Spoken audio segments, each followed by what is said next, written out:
that's it. Sometimes I'll say, let's get back together. Let's, you go do some research into this. Sometimes questions will come up in our mind and we'll go, oh, what does the target demographic believe about, this product? And we don't really know the answer to that. Sometimes the brief is sometimes the brand is so in line with the insights of their users that they can say, they believe they are healthy. They believe they wake up in the morning and this is what they tell themselves. This is what we want them to tell themselves after they watch this ad. Sometimes the brief is that specific. Sometimes we have to build that picture before we can even, sometimes it's part of the ideas process as we go, what does that person think? We create an image of who the customer is in our mind, and it's, a person, and this is their name, and what do they wake up in the morning believing? How do they feel when they go to bed at night? What are they using apart from this product? How are they solving this problem in their lives already? We build that picture ourselves in our mind. Do you ever use things like focus groups, or ever get into interviewing different people like that, or do you just tend to go more yourself? Or I sometimes I'll throw stuff up on Facebook for my friends. I go, hey, does anyone here choose flavored water instead of soda, sugary drinks? Why? When you go to so I can ask those questions to people online, but usually it's the brands and the marketing teams who are coming to us. They've already done all that research, focus groups and insights. That stuff should have been gathered by data people.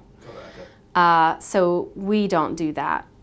The most important thing, the thing that we're all looking for, evolutionary wise, we have, evolved to highly value connection and belonging. It's really, really important to us. And if you feel like somebody knows you, then you feel like you belong, you feel like you're safe, you're in your pack, blah, blah, blah, blah, blah. So connection is really important because of that. And so even if you have an insight into this person that you're talking to, it can be as simple as a piece to cam going, hey, are you looking for a buggy? And you'll be like, I am looking for a buggy. How did you know that? Or, I do wish I could get my coffee going from bed in the morning. Yeah. So that's where this data, and so us creatives can think that we're, the bee's knees and we're the most important, it's the ideas. But if you can connect with somebody and you know what they believe and what's important to them and what they're looking for at that moment, it doesn't have to be a super high, an Oscar-winning performance. Yeah, kind of talking honestly to the ad. user and being helpful. Yeah, it doesn't have to win an award, be an award-winning ad. If you're really looking for success, then it's connection. If you connect that person intimately, then, which is why I think it's important to imagine this person that you're talking to. Demographics are demographics, age, gender, location. Psychographics, which I think is a real old kind of concept, and Ogilvy invented this concept of psychographics. So we look at what do they believe, who are they, where. So I ask myself, where do they shop? Why do they shop there? And so when we were doing this juicy thing for Volvic, we were asking ourselves, what does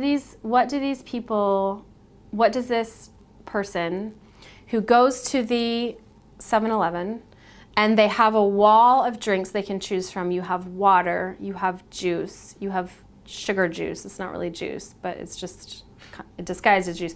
You have things that are overtly bad for you, like soda.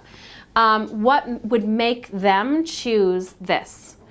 And it's the person who says, I am healthy, but I also enjoy, the finer things in life.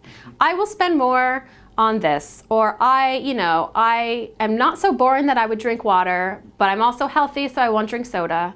So, these are the things, if you get the insight into what people are thinking and what they believe, which is something I learned. I love Seth Godin, marketer, the god of marketing for me. I love everything he writes, I've listened to every podcast.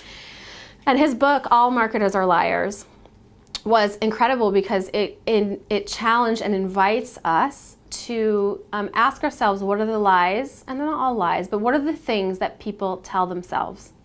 I am kind, I am smart, I am healthy, I am worth it. So L'Oreal, you hit the nail on the head with, because I'm worth it.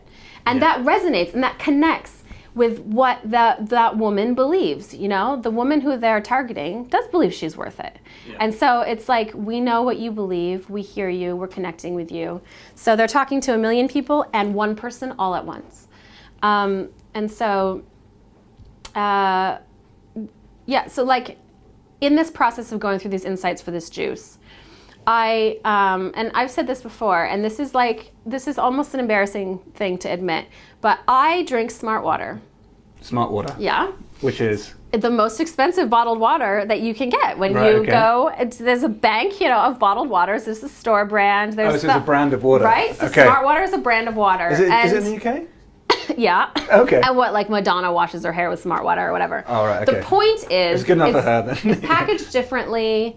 The branding is very simplified to make you feel fresh and clean and healthy in your choice.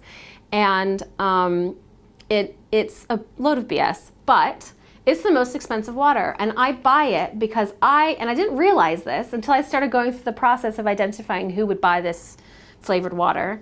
I realized I buy Smart Water because I feel wealthy, I feel superior, I feel smug when I spend twice the amount of money that I need to on something that's free anyway.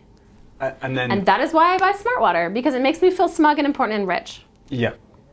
And then I drink half the bottle and throw the rest of it in the back of my car. Because you can. Right, because I can, because I'm rich, Yeah. And it's if we're brave enough to actually admit these things and go, and why would this person buy this product, and how can we tap into those lies that they tell? I'm not rich, but that's a lie I tell myself. I feel wealthy when I spend double on water. Yeah. So if we can tap into these human insights, then we can come up with all sorts of ideas.